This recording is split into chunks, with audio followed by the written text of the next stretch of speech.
bronquial, patología pleural. Bien. Insuficiencia respiratoria, neumopatía artificial, neumopsoriasis, síndrome de obstrucción del sueño y trasplante pulmonar. Así es, muy bien. ¿Ya puede iniciar? Sí, bien. Pues la vez pasada nos habíamos quedado en que el tratamiento farmacológico solamente se daba en síntomas para reducir frecuencia de gravedad de las exacerbaciones. Realmente el tratamiento farmacológico no se da en pacientes que sean complicados, sino más bien se dan en los pacientes complicados y en los pacientes que no lo son. Era lo que ya habíamos mencionado anteriormente de el dejar de fumar y otras acciones como el darle las vacunas constantemente.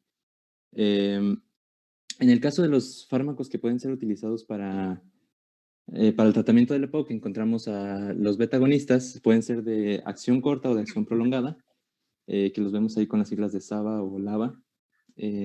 Los anticolinérgicos, o también llamados antimuscarínicos, perdón, que pueden ser de corta acción también y de acción prolongada, con las siglas SAMA y LAMA. Esto va a ser importante porque más adelante vamos a verlo en una tablita. También podemos utilizar combinaciones de estos y lo que son los corticosteroides inhalados. La siguiente.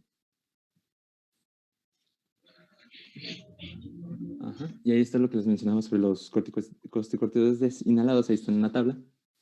Y para ir viendo lo del tratamiento farmacológico inicial que le vamos a dar en el paciente, nos vamos a basar en la escala de Disnea del MMRC y en el CAT Assessment, que era un cuestionario que habíamos visto anteriormente en el diagnóstico. No sé si te puedes regresar a ese, Roberto.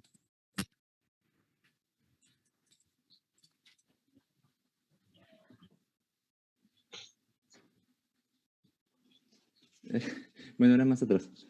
Pero creo que está muy atrás, entonces si quieres nada más... perdón. Bueno.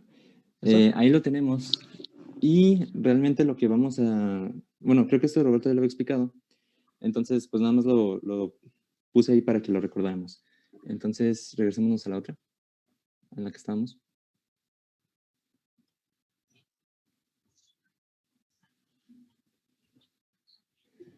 Y en el caso de que este CAT Assessment sea de menos de 10 o de más de 10, vamos a ponerlo dentro del grupo al que pertenece nuestro paciente. También nos basamos en la cantidad de exacerbaciones y el hecho de si son moderadas o las hospitalizaciones que ha tenido el paciente. Y en estos casos los vamos a agrupar en los diferentes grupos que son el A, B, C y D.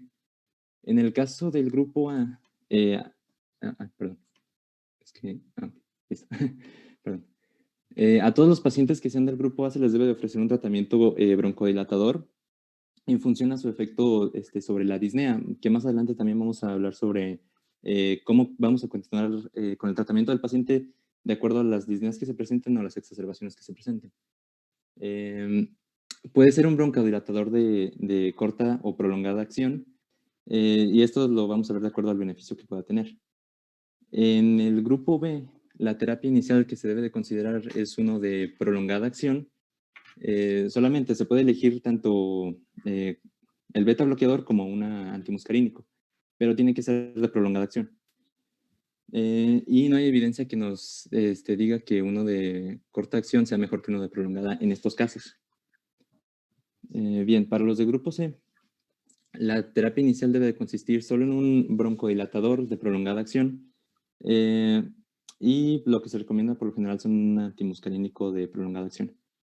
En el caso del grupo D, en general la terapia se puede iniciar con un LAMA, o sea, con un antimuscarínico de prolongada acción, ya que tiene efectos sobre tanto disnea como las exacerbaciones. Sin embargo, aquí hay consideraciones un poco más especiales porque también puede, de acuerdo a la gravedad de sus síntomas, puede elegirse dar un antimuscarínico más un bloqueador beta, bueno, en combinación, o elegir un corticosteroide inhalado en combinación con un beta bloqueador. No beta bloqueadores. Aquí estamos hablando de beta miméticos. Los beta bloqueadores se utilizan en cardio como hipotensores y eso es una contraindicación en los pacientes. Sí, me foqueaba. Sí, me fue la onda. Sí. Beta-miméticos, Me cruzaron los cables. broncolatación. Sí. Muy bien. ¿Puede continuar? Sí, ya, la siguiente. Bien. En cuanto al seguimiento... se movió. En cuanto al seguimiento del tratamiento farmacológico, si la respuesta inicial al tratamiento es apropiada, pues se mantiene. Pero en caso de que no lo sea, se debe de considerar el rasgo tratable predominante, ya sea disnea o exacerbación, que era lo que les mencionaba antes. En caso de esto, tenemos que evaluar la respuesta, a ir ajustando o revisando.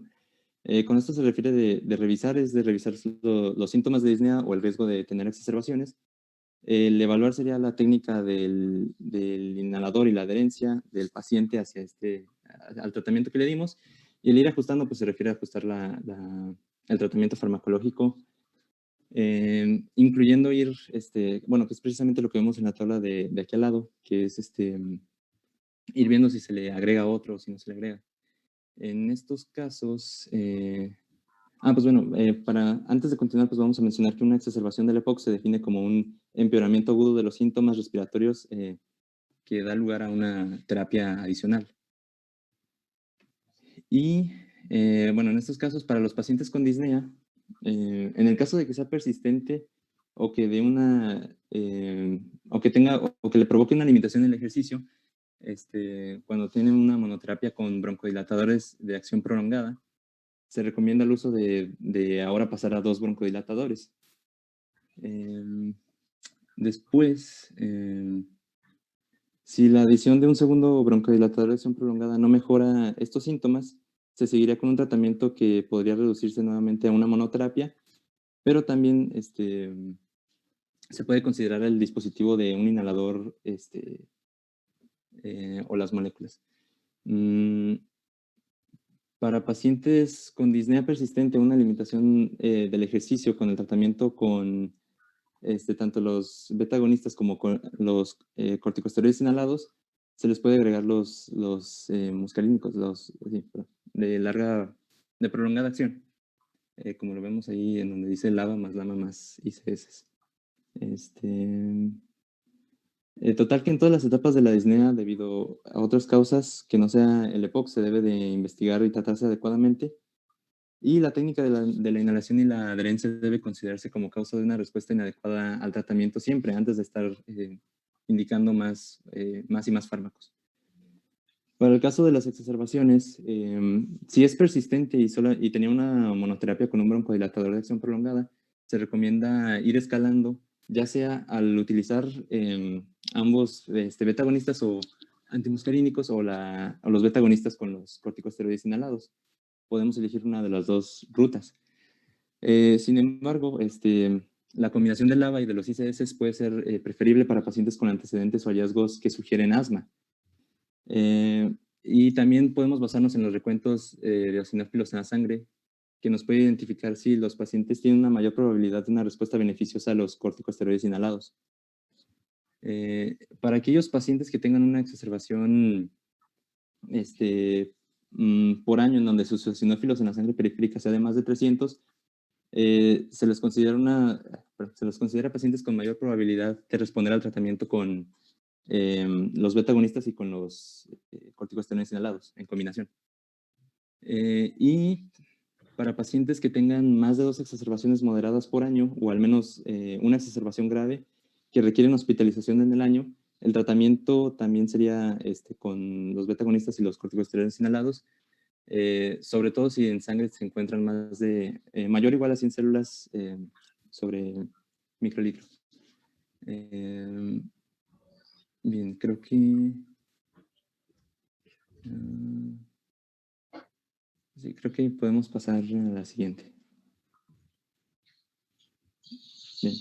Aquí tenemos una tabla que decidí agregar también que habla sobre el tratamiento de la POC estable, que era lo que les mencionaba, que en este caso se opta por un tratamiento no farmacológico y también aquí podemos encasillar a nuestros pacientes dentro de un grupo, ya sea el ABC o D. En estos casos también en algún momento se puede considerar el tratamiento farmacológico, pero por lo general, como podemos ver ahí en las tablas, se habla más del cesar de fumar, la actividad física y el darle vacunas ya sea contra la influenza, contra el neumococo o contra la Bordetella pertussis.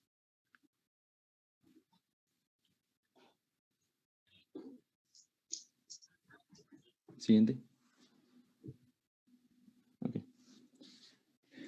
Y para ir dando el seguimiento del tratamiento a aquellos que no les damos un tratamiento farmacológico, también lo mismo. Si la respuesta es apropiada, se mantiene y se puede ofrecer vacunas contra la influenza cada año y las otras vacunas recomendadas en el tiempo que pues, también se ha recomendado. También es importante que el paciente aquí tome, esté muy involucrado en su propio manejo. Para esto hay que educarlo muy bien en cuanto a el dejar de fumar, el hacer ejercicio, el tener una buena dieta o el tener un buen sueño. Y en el caso de que no obtengamos una buena respuesta, ya sea por la disnea, pues seguiríamos manejándolo de acuerdo al plan, pero en caso de que no responda, se le daría rehabilitación pulmonar programada o el mantener ejercicio después de una rehabilitación pulmonar.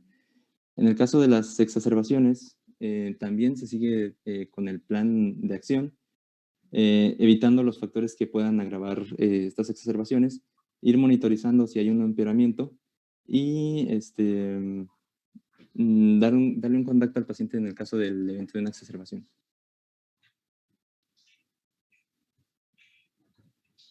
Y por último tenemos aquí las consideraciones para tratar con terapia con oxígeno a un paciente con EPOC, que sería una hipoxemia arterial de una presión de oxígeno de menos de 55 mililitros de mercurio, milímetros de mercurio, o una saturación de oxígeno de menos de 88%.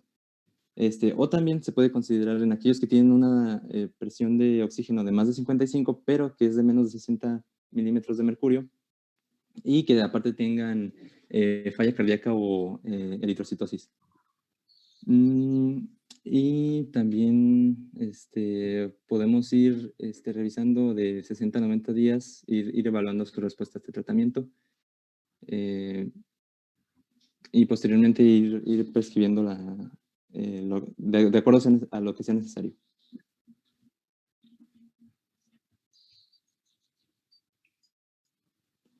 Bueno, ahí tenemos la bibliografía. Como habíamos dicho al inicio, habíamos tomado la mayoría del GOLD, pero también utilizamos estas otras fuentes. Muy bien, no sé si existe alguna duda. No, ¿verdad? No. Bueno, vamos a hacer comentarios del EPOC.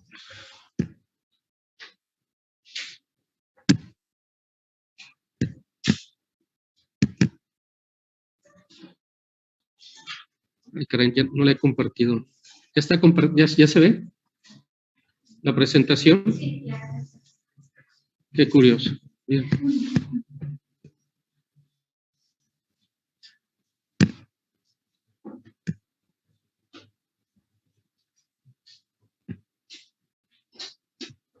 No se abre toda la pantalla, ¿por qué?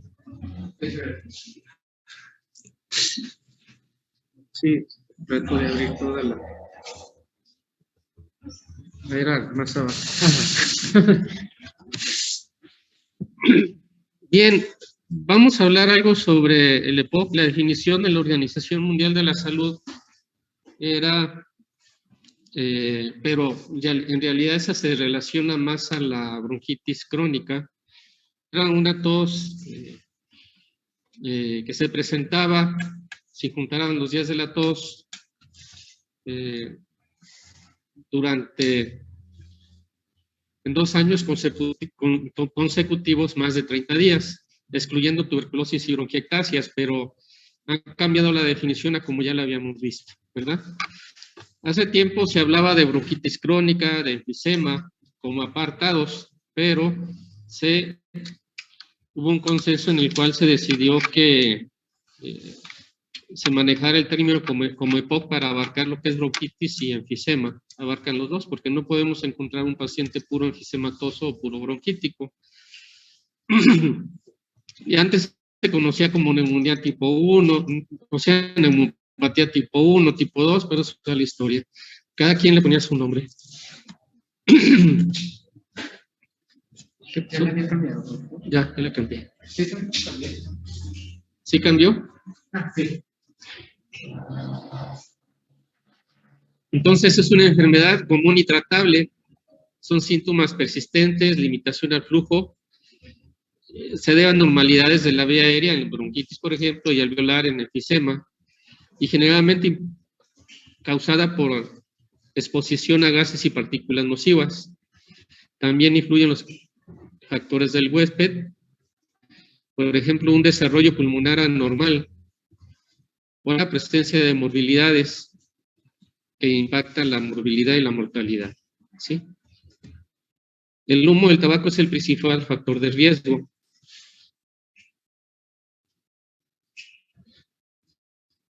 El 70 a 80% de los casos es debido a pacientes fumadores, de los casos de POC. Y de esos, solo el 15 o 25% de los casos de los fumadores presentarán EPOC. Ya lo habíamos visto, ¿verdad? Otros factores, una exposición continua a productos de biomasa. Eso lo vemos en las comunidades rurales en México, como las cocinas, pues, están chiquitas, están muy encerradas y cocina con leña las personas. Y obviamente esa exposición continua a leña puede desarrollar EPOC. Aquí tenemos el índice de biomasa, que es el número de horas a que está expuesta por días, por años. Por ejemplo, si una paciente tiene 10 años exponiéndose 8 horas diarias, ¿cuánto sería? 10 años por 8. 80 sería el índice de biomasa de esa persona, 80, ¿sí? Arriba de 100 horas año, entonces se considera que puede afectar mucho al organismo, pero 80 ya es algo muy importante. También los polvos orgánicos o inorgánicos. Tenemos trabajadores de la construcción, por ejemplo, que están expuestos a polvos inorgánicos que pueden desarrollar EPOC, la susceptibilidad genética por el déficit de alfa-1 antitripsina y el pobre desarrollo y crecimiento pulmonar influye, ¿sí? Infecciones respiratorias en la infancia, la edad, o sea, se ve en mayores de 40 años, predominantemente el sexo femenino. Otro factor sería el estrés oxidativo, la malnutrición, un bajo estatus socioeconómico y la presencia de comorbilidades, como ya habíamos visto anteriormente, ¿sí?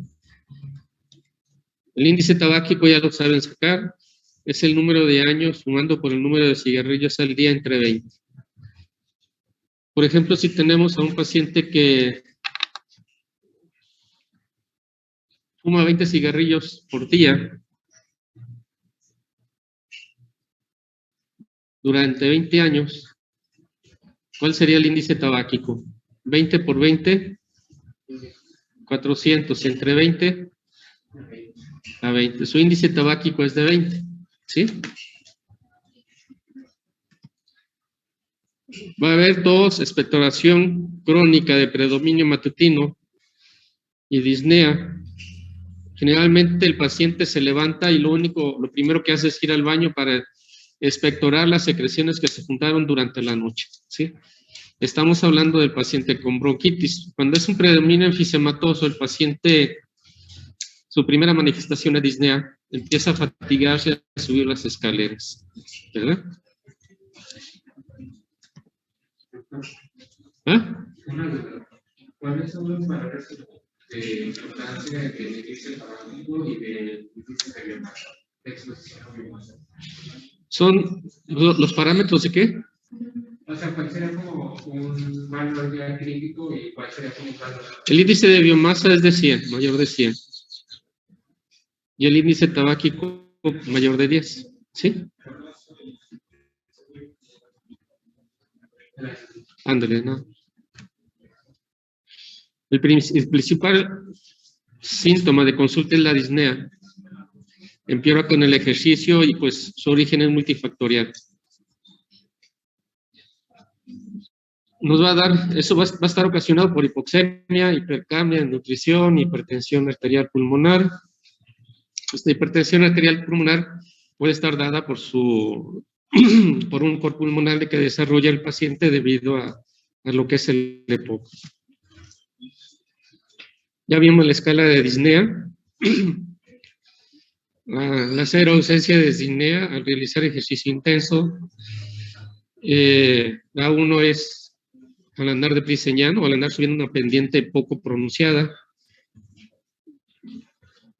Y el grado 2 sería la disnea que produce la incapacidad de mantener el paso de otras personas de la misma edad, caminando en terreno plano, tener que parar para descansar al andar en terreno plano su propio paso.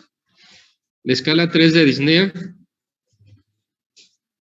hace que tenga que parar a descansar al andar unos 100 metros o pocos minutos después de andar en terreno plano, más o menos serían 2 cuadras, ¿verdad? Y 4, la disnea impide al paciente salir de casa y aparece con actividades como vestirse y desvestirse. Otros síntomas que aparte de la disnea es y la tos, la sibilancia, opresión torácica, y en etapas avanzadas hay unos efectos sistémicos extrapulmonares como pérdida de peso, anorexia, fatigabilidad, mala capacidad de ejercicio, depresión y ansiedad. Inclusive están buscando a ver si esto no corresponde a otro síndrome que abarque todas estas situaciones, ¿verdad? Porque nos estamos orientando para el puro funcionamiento respiratorio, pero hay afección sistémica.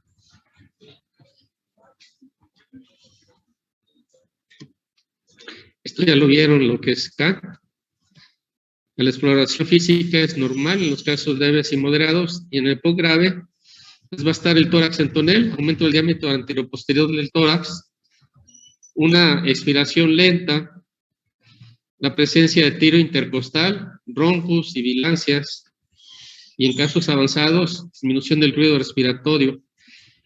Pero puede haber datos de sobrecarga del ventrículo derecho, cianosis central, debilidad muscular periférica, pérdida de masa muscular, ¿sí? Aquí tenemos a los dos clásicos, es el bufador azul, que está a su mano izquierda de su pantalla, y el soplador rosado, que está a su mano derecha. El bufador azul se relaciona más al paciente que predomina lo que es bronquitis.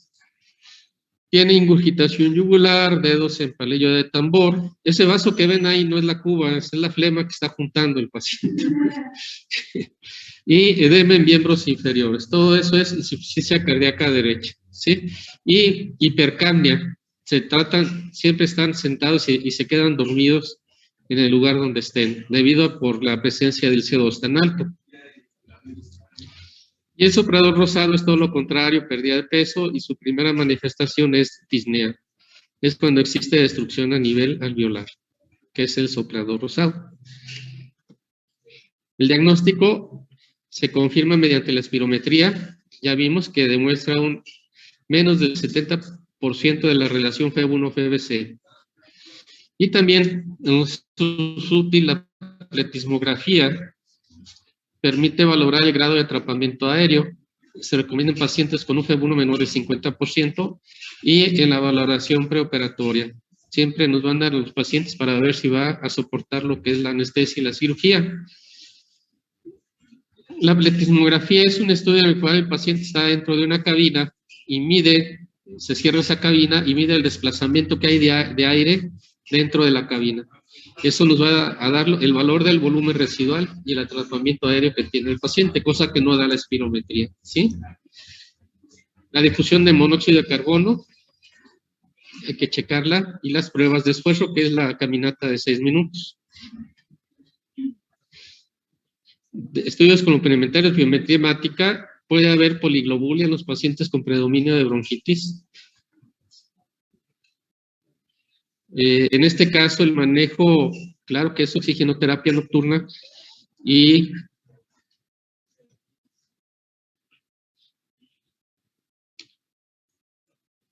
dar medicamentos. El losartán se utiliza para el manejo de este tipo de pacientes para que baje los niveles de eritrocitos a dosis baja. El losartán es un medicamento hipotensor, ¿sí? Antes lo que se hacía cuando había poliglobulia eran sangrías, se le sacaba sangre al paciente para evitar complicaciones. Su bolsita de sangre se le reponía con solución Harman, pero eso ya casi no se utiliza, ya que se maneja de forma completa y no es difícil llegar a esa situación. Se le da su oxigenoterapia, su losartán y su tratamiento específico y mejora a los pacientes. Radiografía de tórax, electrocardiograma, la pulsioximetría, que es la saturación de oxígeno, y espirometría con respuesta a broncodilatador. Existe una proporción más o menos del 15% que es el síndrome de overlap o sobreexposición. ¿A qué se refiere? De que ese porcentaje de pacientes con EPOC son asmáticos también. Más o menos es el 15%. En EPOC grave, en casos seleccionados, hay que ver los volúmenes pulmonares estáticos, difusión de CO2, gasometría arterial, test de marcha de los 6 minutos, ecocardiograma, estudio de síndrome de apnea obstructiva de sueño y una tomografía torácica, ¿sí? Con el fin de investigar otro tipo de patologías. ¿Qué tal si el paciente tiene POC, pero aparte tiene síndrome de apnea obstructiva del sueño y su manejo es completamente diferente? El manejo del paciente con SAO sería utilización de CPAP con oxígeno en la noche y les va a mejorar a los pacientes. Esto ya lo vimos, la clasificación. ¿A qué nos referimos con SABA? SABA es un broncodilatador beta 2 de acción rápida. Un ejemplo es el salbutamol. SAMA, broncodilatador de acción rápida, por ejemplo, que es anticolinérgico o hipratropio. LABA, broncodilatador beta 2 de acción larga, un ejemplo es el formoterol. Y LAMA, broncodilatador de acción larga, anticolinérgico, un ejemplo sería el bromuro de tiotropio, hay varios. Y CS son esteroides. Entonces, esas abreviaturas se utilizaron, si ustedes se fijan, en los tratamientos que se dieron, y se refiere a estas situaciones, ¿sí? Bien. Esto ya lo vieron, ¿verdad? En el grupo D, es donde, si ustedes se fijan, es donde reciben más la carga de lo que es LABA, LAMA y esteroides. Ya lo mencionaron sus compañeros, los esteroides solo se utilizan cuando los eosinófilos son arriba o iguales de 300, o hay cuadros de exacerbación, 2 o 3 cuadros en el último año, ¿verdad?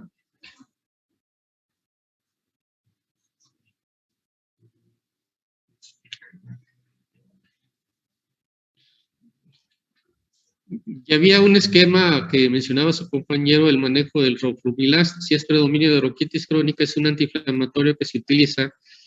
El único inconveniente es que provoca muchos trastornos gástricos. Es una pastilla que se da diariamente, roflumilast.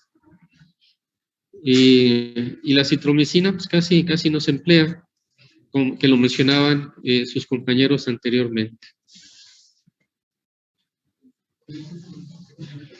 Indicaciones del oxígeno domiciliario es cuando se hace un tratamiento médico completo y correcto y persiste con lo que es la hipoxemia, ¿verdad? Hay que suprimir el tabaquismo, que la situación clínica esté estable y una actitud colaboradora del paciente. Criterios para mandar oxígeno a su casa. Bueno, ¿por qué se está mandando el oxígeno a su casa? Anteriormente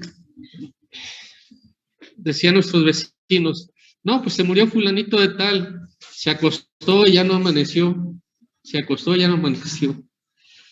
¿Cuál sería la explicación de esto? Muy probablemente ese tipo de pacientes tenían esto, EPOC, no recibían tratamiento de oxígeno domiciliario.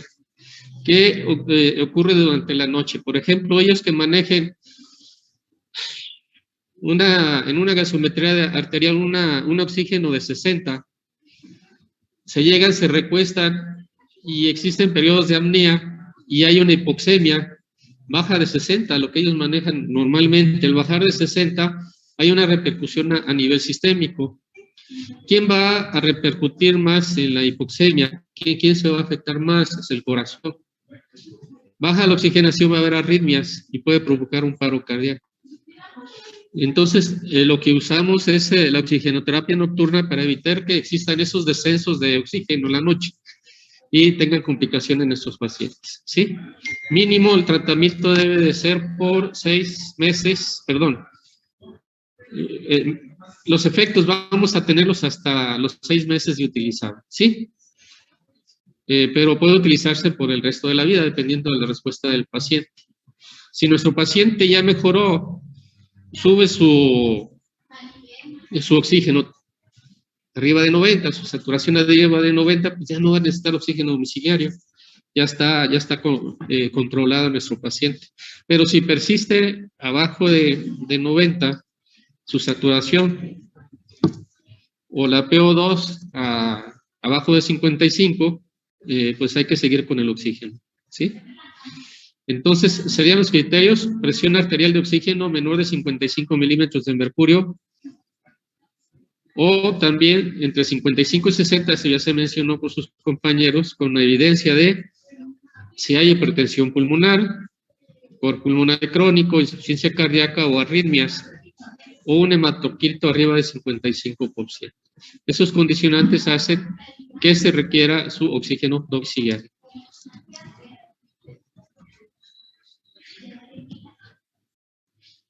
Exacerbaciones de EPOC. Caray, ya me pasé, ¿verdad? No, mañana continuamos, ¿sí? Sí, mañana vemos dudas para dejarlos descansar. Nos vemos el día de mañana. Y disculpen que me